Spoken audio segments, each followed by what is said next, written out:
Hello, my friends, and welcome to the Happy Mind, Happy Life podcast, where we take a few minutes each week to pause, breathe, reflect, and connect about how we can create more peace, more joy, and more calm in our everyday life.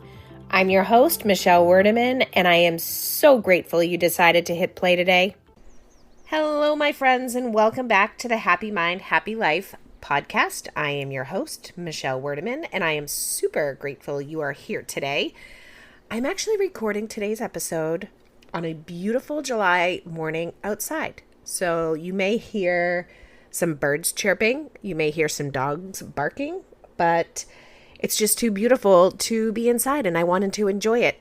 We have been having some really humid weather lately, and the skies have been kind of a little crazy from all the wildfires that are coming down from Canada. So I wanted to take this opportunity, clear skies, beautiful, and be here with you. So I want to start by asking you something. When was the last time you experienced just a few minutes, quiet minutes, without consuming anything? And what I mean by consuming is no scrolling, no listening to a podcast, no audiobook, no news, no television, no notifications, just simply being. Because lately, I've been noticing something really interesting, not only in my own life, but in conversations that I've had with women that I work with. You know, they're doing the meditations in the app, they're doing the journaling, they're practicing the tapping, and they're taking time for themselves. And I love that because they're building these wonderful tools to keep in their toolbox to help calm their nervous system and just taking a few minutes to breathe.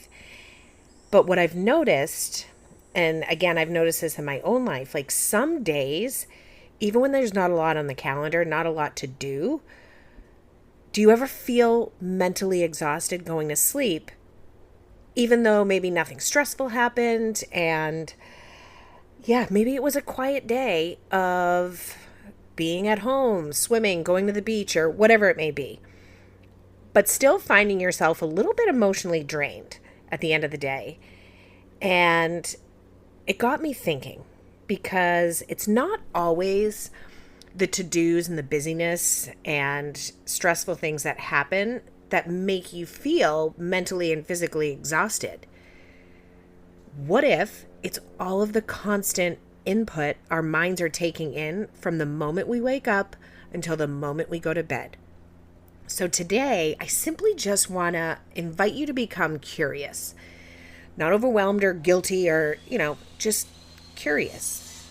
Because when we can become aware, that's usually the first step towards feeling better. So I just want you to take what I have to say, see what resonates with you, and just stay curious. So a few weeks ago, some of the women I work with and myself, we kind of did this like little experiment just for a couple days, just to get curious.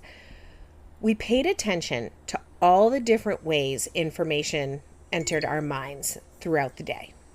So what does that mean? One, I will say it was actually pretty eye-opening. It wasn't just social media. It was, the group text that kept buzzing, the email notifications, the smartwatch vibrating, television in the background, maybe listening to a podcast while cleaning, an audiobook while driving. What are some things that the other women said? Oh, music, while cooking dinner, checking the news, looking at emails just for a second, even standing in line at the grocery store and automatically reaching for our phone. So these are just some of the things that we found over the course of a few days that were constants throughout the day. And when we slowed down enough to notice, there was very little space in our day where our minds weren't consuming something. And our nervous system doesn't just respond to the stressors that I was talking about, the to-dos, where you have to go, finances, relationships. Those types of stresses aren't the only thing that our nervous system responds to, because our nervous system also responds to stimulation. And think about what can happen in just 5 minutes of scrolling.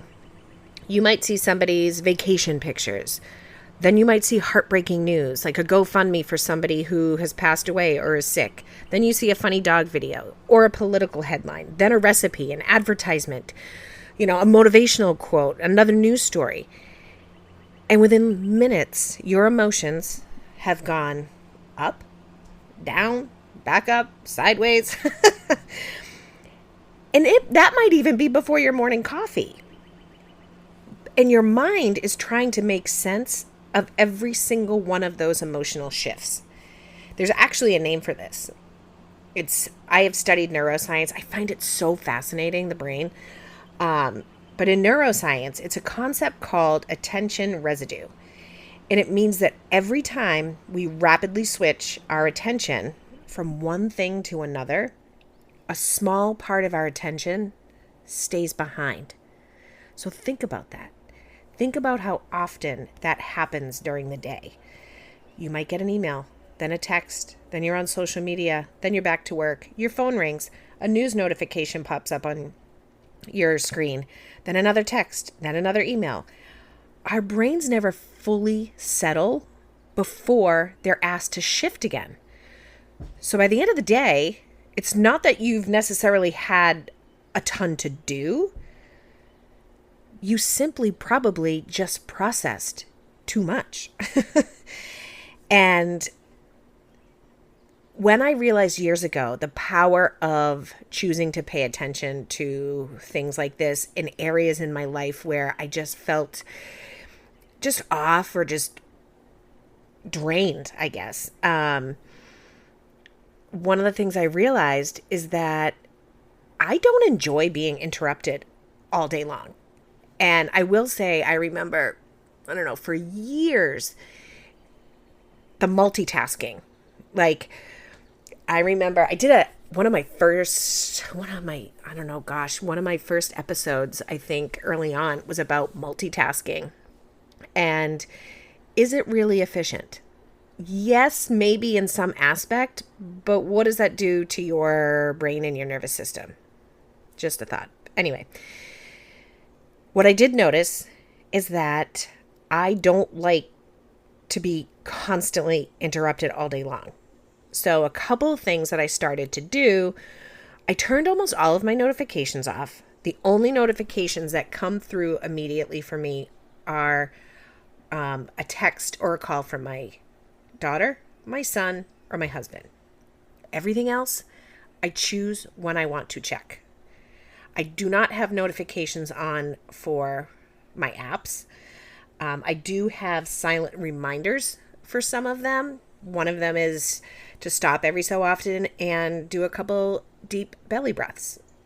But I don't like the sound of every little ding, every vibration, every alert, because it asks your brain to stop what it's doing and pay attention to something else. So even if it's only for a second, those interruptions add up in a way. Like, notifications don't just interrupt your day, they interrupt your nervous system. Now, I'm not telling you not to do it, like not have notifications or alerts. That's not where I'm getting at. I just want to share with you that it doesn't just interrupt what you're doing, but it's actually interrupting your nervous system too. And when I started to realize that, I was like, the notifications were only really just part of the story. I started to notice something else. Again, it wasn't just my phone. It was what I was doing with almost every quiet moment throughout my day. So if I got in the car, I would turn on music or a podcast. If I went for a walk, I'd listen to an audiobook. If I was doing laundry, maybe I'd have YouTube playing in the background. Cleaning the kitchen, again, some sort of maybe music or podcast or, It used to be the news was on in the background, which I haven't watched the news really since 2020. And that's a whole other topic. I mean, I do know what's going on in the world and I do care, but I choose what I want to consume. And I decided that a lot of the local news just wasn't good for me anymore. But what I did start to realize was that there was always something in the background. And I would have my coffee and I might have a podcast on YouTube. And when I started to have these conversations with people about just feeling mentally and emotionally drained, and I started to get curious, I was like, don't get me wrong. I love podcasts. I love learning. I love audiobooks. I mean, I'm recording a podcast right now, so I certainly hope you enjoy podcasts. And none of these things are bad. The question I just started asking myself was, when does my mind actually get a chance to just simply notice instead of consume? Because even when we're listening to something we enjoy, our minds are still working. We're following conversations. We're listening to music. We're learning new ideas. We're making connections and thinking about what we just heard or what somebody said. And again, none of it's wrong. It's just input. And then I became even more curious about something else. Not just what I was consuming, but how it made me feel. And this is when I stopped and I cut back significantly on the news. How did I feel after watching 30 minutes of news? Did I feel informed? Or did I feel tense? Did I feel sad? Did I feel angry? I did not feel inspired, I can tell you that. And then I'll talk to people about how they feel after they've been scrolling on social media. Sometimes they're inspired. Sometimes they feel frustrated if they're seeing pictures of these family vacations that people are posting and they haven't been on one in a while, or they're feeling sad because they just read a really sad story. And the next time you're on, I invite you to notice, after you're done, how does it make you feel? And there's no right or wrong answer. This isn't about, feeling guilty or whatnot. It's really just becoming aware. Because once you're aware, you can make choices that better support your nervous system. So one of the things that I've been experimenting with lately is intentionally just creating little pockets of quiet.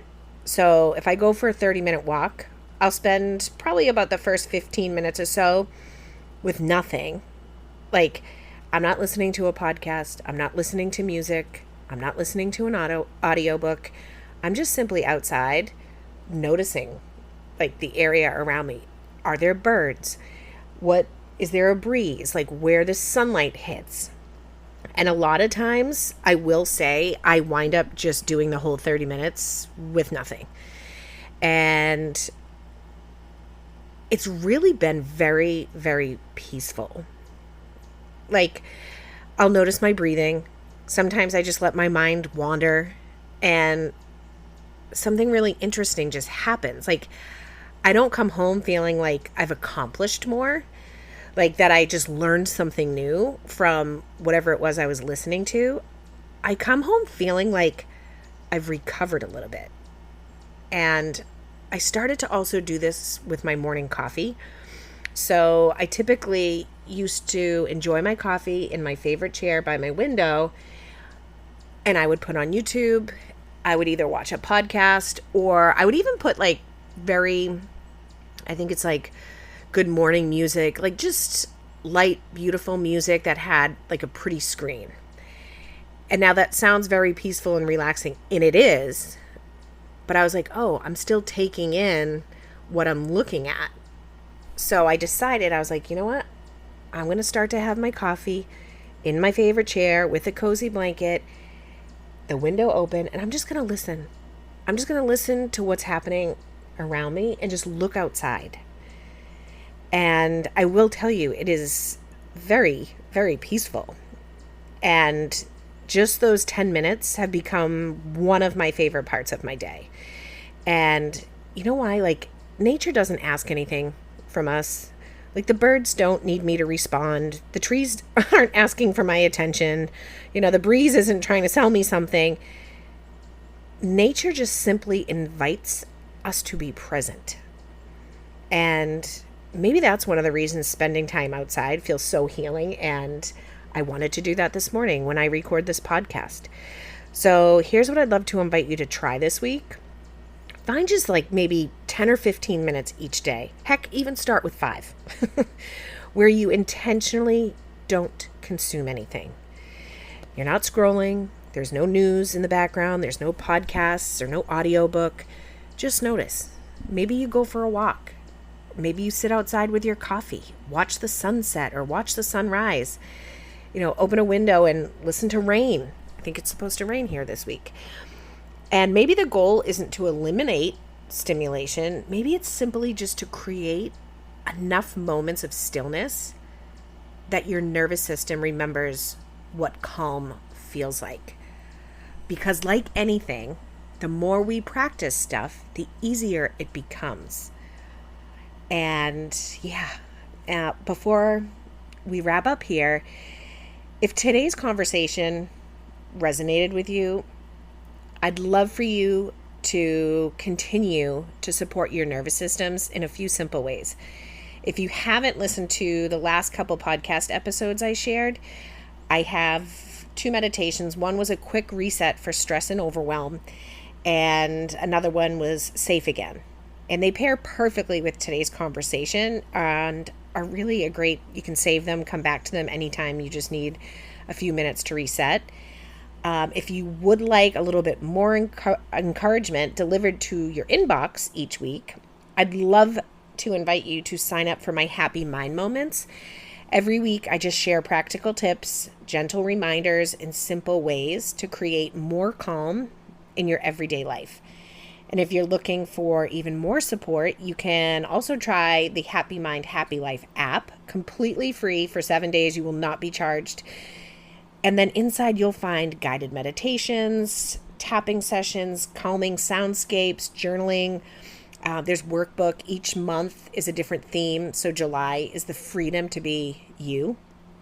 And I'll put the links to all of these in the show notes. But thank you. Thank you so much for spending part of your day with me. And if this episode made you think of somebody who could just use a little more calm and a little less noise, I hope you share it with them. So until next time, my friend, take a deep breath, be gentle with yourself, and just remember, sometimes the most healing thing we can do isn't another wellness tool. It's simply just creating a little more space between all of the noise. Cheers, my friends. Thank you so much for being here and spending time with me today. If this episode resonated with you, or you think someone in your life could really use this message, I'd love for you to share it with them. And make sure you're subscribed so you don't miss any upcoming episodes and conversations. You can also stay connected with me on Instagram at Michelle Werdeman, or visit michellewerdeman.com for upcoming events, offerings, the Happy Mind, Happy Life app, and so much more. And as always, cheers to creating a happier mind and a happier life.